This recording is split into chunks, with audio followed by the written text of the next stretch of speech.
a moment. The top four remained in the same order, but Gianlucaro eventually triumphed over Buckham, with Glenn Julian and Ricky Gianlucaro completing the top 8.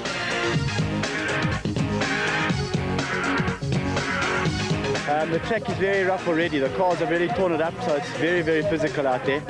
It's difficult to stay ahead of him. I could feel him behind me the whole way. I was just kept to my own line, and I knew he'd have to come past me, so it seemed to work out. Yeah, we got it first.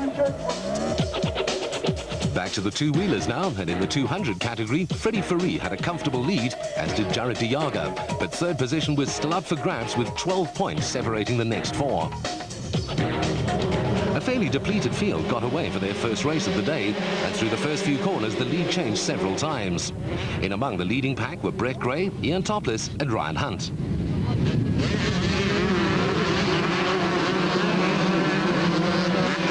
As the riders emerged from the infield section of the track, it was Brett Gray on his Elner Fox Kawasaki who was in the lead, closely pursued by Topless on the Elf Suzuki and Ryan Hunt on his Fuchs Silkaline AGA Panasonic KTM. Gray took the long way around into the start-finish straight, but it seemed the smoother option and he started to pull clear of Topless and Hunt.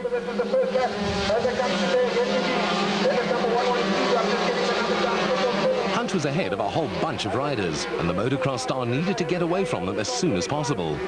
Gray had been lying way down in 8th position on the points table before this round and needed as many points as he could get to close the gap between himself and the points leader, Freddie Fourie, who was lying 4th at this stage of the race. He didn't have a good start, but was pushing hard. Petrus Janssen van Vuren on his Kawasaki was in 9th.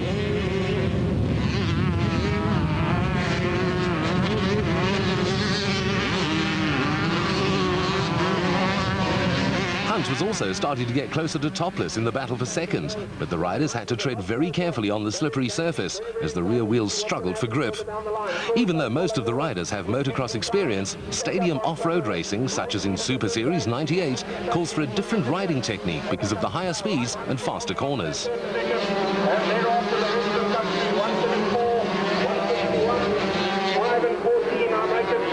Gray, son of former Superbike star Rodney, has developed into a formidable force in both motocross and off-road racing, but he was facing pressure from double motocross champion Ian Topless. With Gray, Topless and Hunt settling down and watching each other carefully, points leader Freddie Fourie, Gray's Elner Fox Kawasaki teammate, was slowly but surely closing in. As is the case in any other form of off-road racing, fitness plays an important role in the motorcycle categories, and the front-runners were playing a waiting game. A little further back with Gavin Cowley and Rian Finikak fighting hard for 7th.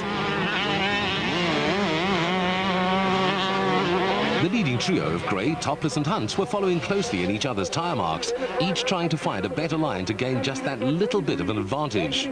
All three have tasted championship success in the past and are among the top riders in the country.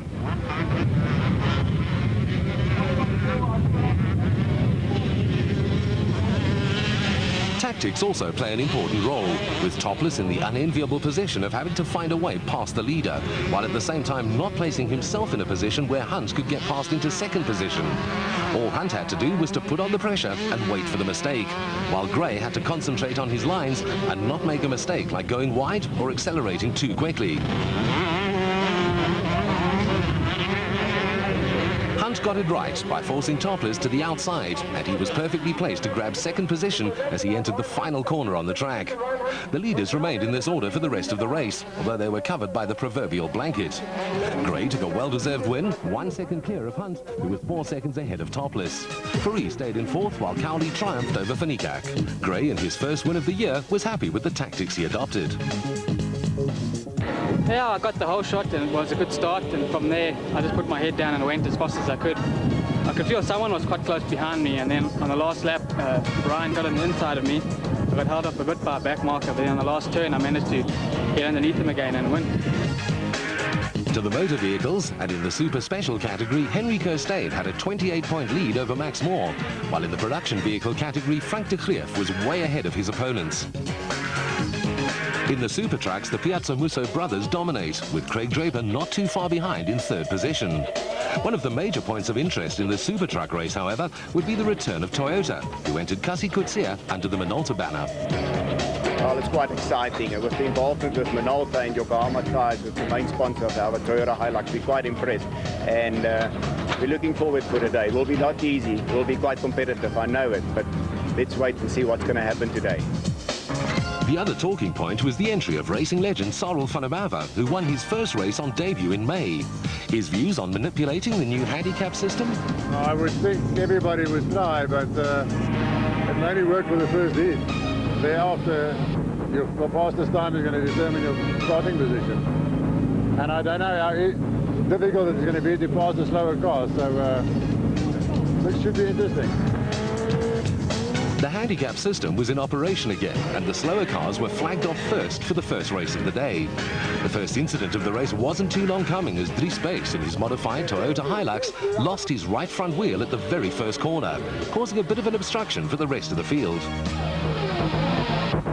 Slow is a relative term in Super Series racing, and it would be a real challenge for the faster vehicles to get past those that started before them. The handicap system was based on the theory that all vehicles should get to the finish line at the same time, but this was highly unlikely. Cliff Barker was in an off-road racing environment for the first time since he fitted the BMW M3 engine to his Pennzoil Land Rover and had to back off to avoid the stricken Toyota. As the Super Trucks got underway, points leader Paolo Piazzamuso wasn't on the line, having been admitted to hospital earlier in the week for kidney problems. This was a blow to his title hopes, and it was left to his brother Claudio and Craig Draper to fight it out for maximum points. The rest of the field had by now completed almost a full lap, so Coetzee, van der Merwe and the other two Super Trucks set off on the chase. Van der Merwe, an 11-time South African national rally champion and winner of the Daytona 24-hour race in the United States in 1984, said after his last outing in the Life Ford Courier that he hadn't had so much fun in years, and he obviously enjoyed throwing the big Super Truck around. Claudio Piazzamuso in the Sobe version had to catch him in order to score maximum points. Cliff Barker, who'd had an impressive outing in the previous round of the Stanek National Rally Championship a week before, was also reveling in the newfound power of his Pennzoil Land Rover. Things were starting to get hectic at the scene of the stricken Baes Toyota when Craig Draper spun under braking, forcing Coetzee in the Minolta Toyota to take evasive action as the Super Truck began to close in on some of the slower production vehicles. This would do Draper's chances of finishing high up no good, as he lost a lot of time in the process. Both Sarel van der Merwe and Claudio Piazzamuso had taken advantage of Coetzee's misfortune, moving ahead of him in the chaos. But the rally and off-road star had recovered well and was back in the chase. With the only other Super Truck ahead of them, the Pennzoil Land Rover of Cliff Barker, van der Merwe, Piazzamuso and Coetzee set off to haul the former off-road champion in. Slicing through the field after starting 8th was Rob Walk, who was passing the cars ahead of him in rapid succession in his Super Pave Rover, while production champion leader Frank de Greef ended his race minus a left front wheel. The two veterans were sandwiching the younger driver, but Piazzamuso wasn't about to be intimidated by motor racing experience totaling some 60 years. He'd cut his racing teeth in the hard school of karting, where no inch is asked or given.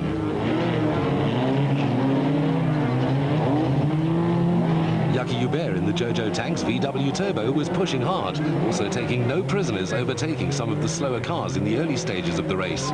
He was chasing Barker, showing that there's very little to choose between the Super Truck and Super Special vehicles. The two were coming up to pass Macmore's Industrial Hardware WPP Wingfoot, which was struggling with mechanical maladies. And as soon as Hubert came to a short straight, he used the turbo power in his Volvo engine to good effect to blast past.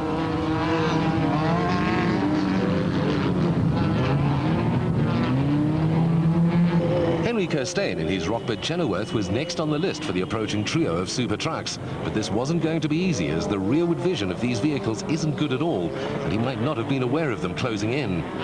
Van der Merwe was still lying second in the Super Truck category behind Barker and ahead of Claudio Piazzamuso and Cassie Coetzee, but they were 7th, 8th and 9th overall respectively, struggling to get past the faster Super Special vehicles. Ahead of them lay Moore, Glenn Carson, Hubert, Barker, Walk and Sief van Schalkwyk. These Super Trucks develop some 300 horsepower, which is delivered to the rear wheels via an automatic transmission, 2-speed in the case of the Ford and single-speed for the Toyota. It's all a question of pedal to the metal and control the wild slides as the tyres struggle for grip. But But here's the battle for second overall, as Cliff Barker had brought his Pennzoil Land Rover to within striking distance of Rob Walk's Super Pave Rover. Yucky Hubert in his Jojo Tanks VW Turbo wasn't too far behind either, but the Super Trucks were still struggling to get past the Super Specials, which had allowed Cliff Barker in the Pennzoil Land Rover to maintain his gap.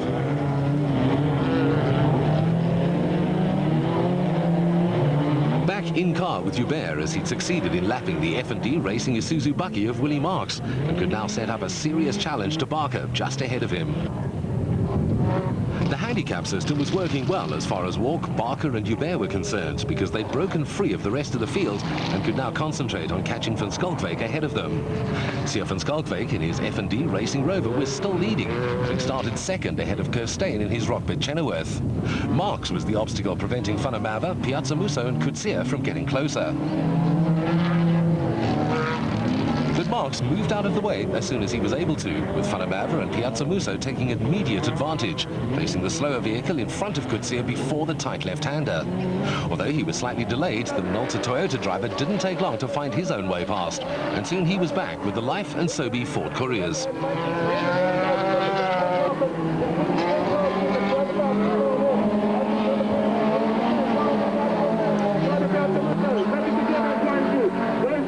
This was the last lap, with Walk and Barker inexorably bearing down on Van Schalkwyk, whose F&D Racing Rover was smoking with oil burning on the hot exhaust pipe. He had no option but to give way, and it wasn't long before Walk, Barker and Hubert moved past to fill in the first three positions overall.